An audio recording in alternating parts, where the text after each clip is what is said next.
गौर वर्ण की श्री प्रिया जी बैठी हैं एक सुंदर मणि के सिंहासन पे। सब सखियां घेर करके बैठी हैं। बरसाने में सबन को चाव लगोए कि हम जाए करके देखें कैसी मेहंदी है रही है श्री किशोरी जी की। हे मेहंदी सो है हाथ श्री प्यारी जू के, मेहंदी सो है हाथ श्री प्यारी जू के। बरसाने सब ब्रजवासी जन, बरसाने सब ब्रजवासी। भानु बाबा ने पूरे बरसाने को सजायो है। केवल भानु भवन के बाहर बंधन बार बंधे हैं, कदली वृक्ष लगे नहीं। सबन को भानु बाबा ने आज्ञा करी है सब अपने अपने घर के बाहर कदली वृक्ष लगाओ, मंगल बंधन बार बांधो, अपने मंगल कलश रखो। अरे तुम सबन की लाली है, तुम सबन की लाडली है। ब्रजवासी बोले बाबा कहने की आवश्यकता ना है, हम सबने पहले ही व्यवस्था कर रखी है। हर घर में ढोल बज रहे हैं, नगाड़े बज रहे हैं, माताएं बहनें नृत्य कर रही हैं। क्यों? आज हमारी लाडली जी की, हमारी प्यारी जू की आज हल्दी है रही है, तेल चढ़ रहा है, मेहंदी लग रही है। हे मेहंदी सो है हाथ श्री प्यारी जू के, मेहंदी सो है हाथ श्री प्यारी जू के। नंद गाम में कुंवर कन्हैया, नंद गाम में कुंवर कन्हैया। भय है चितवत आज, भय चितवत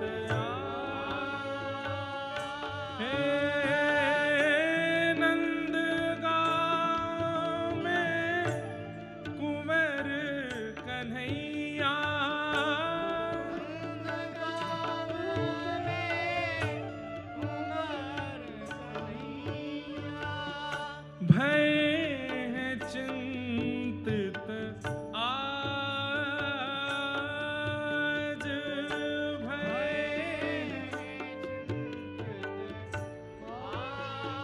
क्यों? सब लोग इधर देखो, ध्यान से सुनो। किशोरी जी की मेहंदी है रही है, ढोल नगाड़ीन की आवाज नंदगाम तक जा रही है। वो तो आज साधन इतने ज्यादा चलन लगे रोड पे और हल्ला इतना है गयो, नहीं तो आज भी अगर लॉकडाउन लग जाए तो बरसाने तो कोई ऊंची टेर में बोले तो नंदगाम में सुनाई देगी।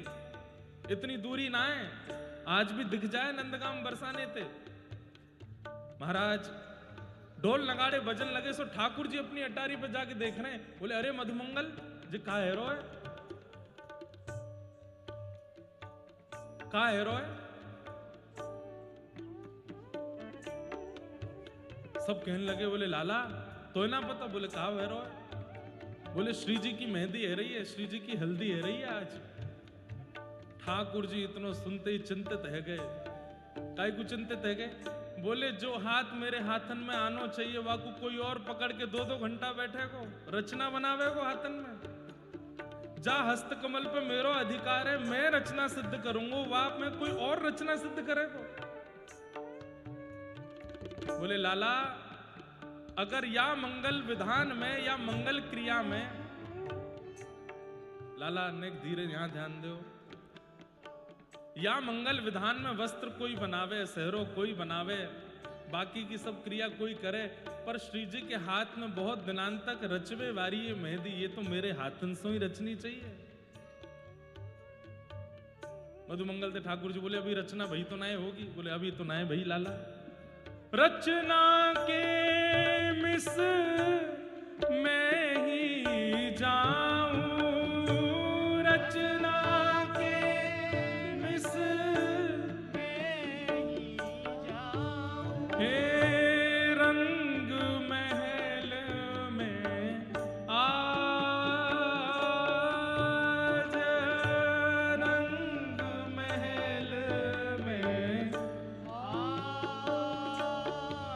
हाँ, रंग महल में आज, रंग महल में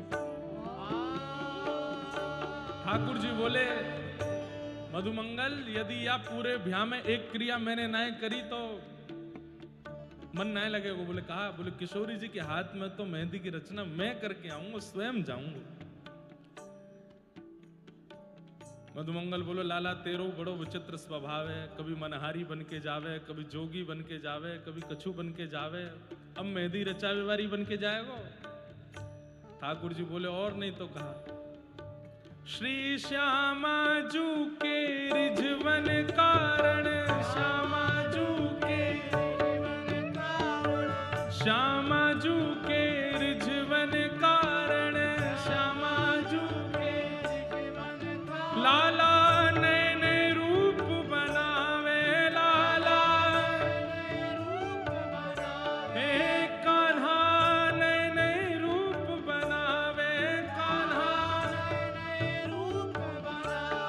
कान्हा मोर बन आयो, कान्हा मोर बन आयो, कान्हा मोर बन आयो, कान्हा मोर बन आयो, मेरी श्यामा जू के रिझवन कारण, श्यामा जू के रिझवन कारण, लाला नए नए रूप बनावे, लाला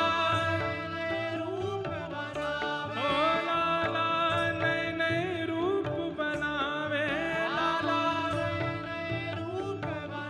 ओ कान्हा जोगी बन आयो, कान्हा जोगी बन आयो, कान्हा जोगी बन आयो, कान्हा जोगी बन आयो, हे लाला जोगी बन आयो, लाला जोगी बन आयो, कान्हा मोर बन आयो, कान्हा मोर बन आयो। मधुमंगल से ठाकुर जी बोले मेहंदी की रचना करवे तो मैं जाऊंगा बरसाने। मधुमंगल बोले लाला मैं लिख तो जा रहा हूं, कितने रूप बना चुको है, कभी तू मोर बन के गयो, मोर बिहारी बन के गयो है, कभी मनहारन बन के गयो, एक बार जोगी बाबा बन के गयो है। जोगी रंग भी नाया, गा नहीं रहे बस थोड़ा सुना रहे, अच्छा श्रृंगी नाद बजाया, हे जोगी छवि बाबरो डोले, राधे राधे राधे बोले, ओ जोगी छवि बाबरो डोले, राधे राधे राधे बोले, अरे हाँ राधे राधे राधे बोले, ओ राधे राधे राधे बोले। लाला तू कभी मनहारन बन के जावे, कभी जोगी बन के जावे, कभी मोर बिहारी बन के जावे, कभी श्यामा सखी बन के जावे, मोकू तो तेरी सल ना परे और कहा का बन के जाएगो। बोले अब तो दुल्हा बन के ही जावे वार हूं कछु दिना में, वाह के बाद बार बार रूप बदलवे की आवश्यकता ना है, पर जाते जाते एक बार और रूप धारण करना। बोले अब कहा बन के जाएगा? बोले मेहंदी रचना करवे वारी बन के जाऊंगो। तू कैसे करके बरसाने में हल्ला करवाए दे कि सबसे बढ़िया मेहंदी रचावे वारी मैंने बुलवाई है, श्री जी के हाथ में मेहंदी वही ते रचवाओ। मधुमंगल बोलो ठीक है लाला करूं। तो दोनों पक्षन में अंदरूनी गुप्तचर तो हैं, उनको क्या बोलते हैं, कौन से एजेंट होते हैं वो हैं? हाँ खुफिया एजेंट। तो ऐसे खुफिया एजेंट कई बरसाने में भी हैं जो नंदगाम बारिन ते मिले भय नीचे थे। उनको जाके मधुमंगल कह दे कि सुनो लाला जो है का है वो मेहंदी रचावे वारी बन के आ रहा है, तुम सब माँ व्यवस्था कर दियो, श्री जी के हाथ में मेहंदी वही के हाथ तो रचनी चाहिए। ठीक है, सब ने जाए करके भानु बाबा और कीर्ति मैया से कही आज हमारी किशोरी जी की मेहंदी रचना होनी है, कोई सामान्य मेहंदी रचना करवे वारी नहीं आनी चाहिए। तो बोले आप बताओ। बोले देवलोक ब्रह्मलोक में भी जाकी चर्चा है, ऐसी एक मेहंदी रचना करवे वारी आए रही है, आप वही से रचना करवाइयो। बोले अच्छा, बाकी पहचान का है? बोले छोटी सी होएगी पहली बात तो, दूसरी सांवरी सी होएगी, और घूंघट में तो बोले वा को मोह देखवे की जिद मत करियो। नंद बाबा आदि सब बोले ठीक है, और भानु बाबा बोले ठीक है आन दो। अब यहाँ पे महाराज इतने सारे लोगों में होड़ लगी है मेहंदी रचावे वारे में कि हम लगावेंगे, श्री जी के हाथ में हम लगावेंगे। लेकिन भानु बाबा कह रहे हैं जो बता के गए सुबह गोपी वही ढूंढनी है। असंख्य मेहंदी रचना करवे वारी आई है, उनमें छोटी सी एक सखी घूंघट करके खड़ी है, हमारे किशोरी जी हाथ में मेहंदी लेकर के खड़े, मैं रचूंगा मेहंदी। नंद बाबा ने कही भैया सबरे अपनी रूप रंग दिखाओ कैसो है। जैसी देखी छोटी सी एक सखी खड़ी है, सांवरी सी है, ने हाथन ते पतो चल रही है। बोले हाँ अजय वारी लगावेगी, या को लेकर के आओ। आहा मेहंदी रचवन वारी बन के आए गिरधर लाल। मेहंदी रचवन वारी बन के आए गिरधर लाल। ठाकुर जी आ गए, आए करके महाराज सिंहासन पर बैठी हैं किशोरी जी, ठाकुर जी घूंघट में खड़े हैं, और कीर्ति मैया लेकर के गए ठाकुर जी को। देखो महाराज कि ठाकुर जी को पता चली है कि राधा रानी की मेहंदी है रही है, तो मन में बस ठान लिया हो कि मेहंदी रचना करवे तो मैं ही जाऊंगा और कोई नहीं जावे वो, लेकिन यार रूप में जाएंगे तो कोई करन नहीं देगो। तो एक छोटी सी मेहंदी रचना करवे वारी के रूप में पधारे। आहा मेहंदी रचावन वारी बनके आए गिरधर लाल। सामने सिंहासन पर किशोरी जी विराजमान हैं और ठाकुर जी सन्मुख आकर के बैठे हैं। भानु और कीर्ति मैया ने कही लाली अपनो हस्तकमल दे दे, ये रचना करेंगी। किशोरी जी कह रही है मुकु तो इनके आव भाव देख के लगे ना इन्हें कछु आतो होगो, हमारो ब्याह है, मैया ने ढूंढ के लानो चाहिए। सो ठाकुर जी खड़े है करके अपने बारे में बता रहे हैं, अपनो बखान कर रहे हैं। ऐसी ऐसी रचनाएं मैंने करी हैं, ऐसे ऐसे मुंह पे भाव आमे, मैं रचना करके जाऊंगी तो मेरी रचना करी भाई मेहंदी तो इतने दिनांत तक, इतने वर्षन तक रहेगी, आदि आदि सब भाव कह रहे हैं। किशोरी जी ने अपने हस्तकमल पधराए और श्री ठाकुर जी नैनो नैनो घूंघट करके रचना कर रहे हैं। और रचना में ऐसा कहा बनाऊं कि किशोरी जी को पता चल जाए कि मैं कौन हूं और कोई को पता नहीं चलनी चाहिए। बाकी सबन को तो यही लगे कि ये मेहंदी रचना करवे वारी है, लेकिन इनको पता चल जाए कि मैं श्याम सुंदर हूं। आहा मेहंदी रचना वारी बन के आए गिरधर लाल। और रचना में नव कुंज दर्शायो जानी श्री जी हाल। निकुंज की एक लीला, जा लीला में कभी ठाकुर जी ने किशोरी जी के साथ में कोई सुंदर भाव कियो है। अब वो भाव कछु भी ऐसा है कि पिए को नचवन सिखावत प्यारी। ठाकुर जी नाच रहे हैं और किशोरी जी सन्मुख खड़े हैं कि नृत्य करनो सिखा रही हैं। ऐसी कोई रचना, ऐसी कोई संरचना ठाकुर जी ने हस्तकमल में प्रकट करी है। धीमे धीमे किशोरी जी देखती जा रही हैं। बिल्कुल जैसो किशोरी जी को मुखमंडल है वैसे ही किशोरी जी को मुखमंडल बनाए, वैसे ही वस्त्र बनाए, और वही वस्त्र बनाए जैसे वस्त्र वादना धारण किए, वैसे ही वृक्ष वल्लरी, वैसे ही सरोवर, वैसे ही जो झांकी वासम में किए वो सब प्रकट कर दे।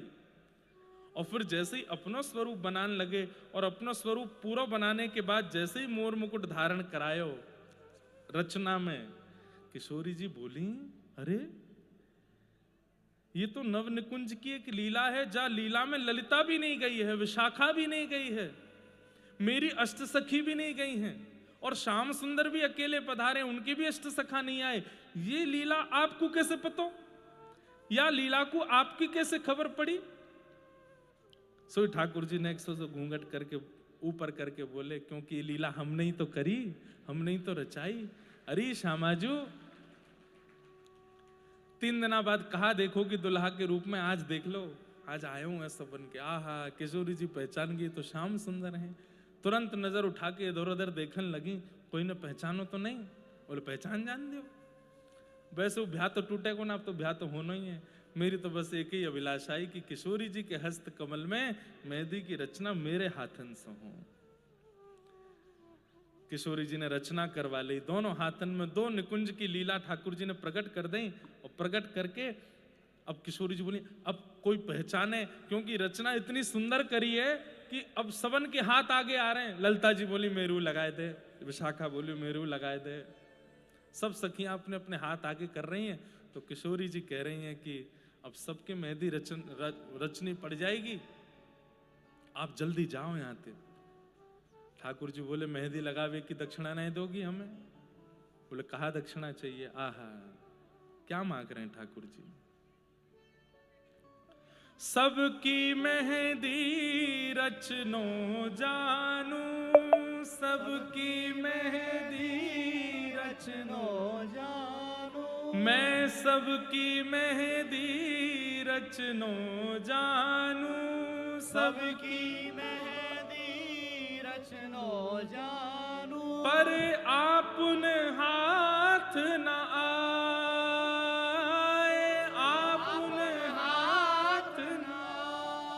अरे मैं सबके हाथन में मेहंदी रच दूं, लेकिन मुंह को एक बात को बड़ो कष्ट है। बोले कहा मैं अपने हाथ में खुद रचना ना कर पाऊं, तो दक्षिणा में कहा चाहिए, श्यामा अब कृपा करो मोह पे, श्यामा अब कृपा करो मोह पे, मेहंदी रचाओ आप, मेहंदी रचाओ। एक ही दक्षिणा चाहिए। बोले कहा सबके हाथन में मैं मेहंदी रच दूं, लेकिन मैं अपने हाथ में रचना ना कर पाऊं। हे किशोरी जी, अब मुझको यही दक्षिणा चाहिए कि मेरे हाथ की मेहंदी अब आप रचाओ। आपके हाथ में हमने रचाई दी, अब मेरे हाथ की मेहंदी आप रचाओ। किशोरी जी के हाथ में मेहंदी रचवावे के बाद भानु और श्री कीर्ति मैया दोनों उनसे किशोरी जी कहें कि इनकी रचना देख करके मुंह को चंग आ रही है, तो मैं इनके हाथ में रचना कर दूं? तो कीर्ति मैया ने की ठीक है लाली कर दे। और कोई ये भेद समझ नहीं पायो, दुल्हा दुल्हन के हाथ में रचना करके चलोगे और दुल्हन से अपने हाथ में रचना करवाए के चलोगे हो। और सब देखते रह गए, सबको लगे कि भैया कोई रचना करवे वारी आई है, वही मेहंदी लगाए करके गई है। पर वास्तविकता में तो श्याम सुंदर ने किशोरी जी के हाथन में मेहंदी लगाई, और श्री किशोरी जी ने ठाकुर जी के हस्त कमल में मेहंदी लगाई है। ठाकुर जी तो हृदय से पहली बार बरसाने थे बिना पकड़े निकले हैं ठाकुर जी, नहीं तो हर बार पकड़े गए हैं, हर बार इनको पकड़ लियो गयो है, लेकिन अब की बार पकड़े नहीं गए हैं। क्यों? वाके पीछे भी कारण क्या है? ऐसी रचना बनाई है किशोरी जी के हाथ में कि वाकू देखवे के काजे लोगन की भीड़ लगी है, और वह रचना को जो देखे वो देखते ही मोहित है जाए, वो देखते ही रह जाए। सब वही रचना को देखने में व्यस्त है गए। चुपचाप ठाकुर जी बरसानों से निकल के नंदगाम आए गए। नंदगाम आकर के मधुमंगल श्रीदामा सबन को दिखाने लगे, देखो मैं रचना करू आया और अपने हाथ में करवा हुआ है। बोले तेरे हाथ में कौन? बोले श्री जी ने करी, लाडली जी ने करी। सब सखा चरणन में गिर गए। बोले लाला तेरी लीला तू ही जाने, तू ही कर सके, हम तो विचार करते रह जाएं। पर लाला अब की बार एक बात भाई, बोले कहा हर बार तो पकड़ो गए हो, लेकिन यह बार तू पकड़ो नहीं गए हो।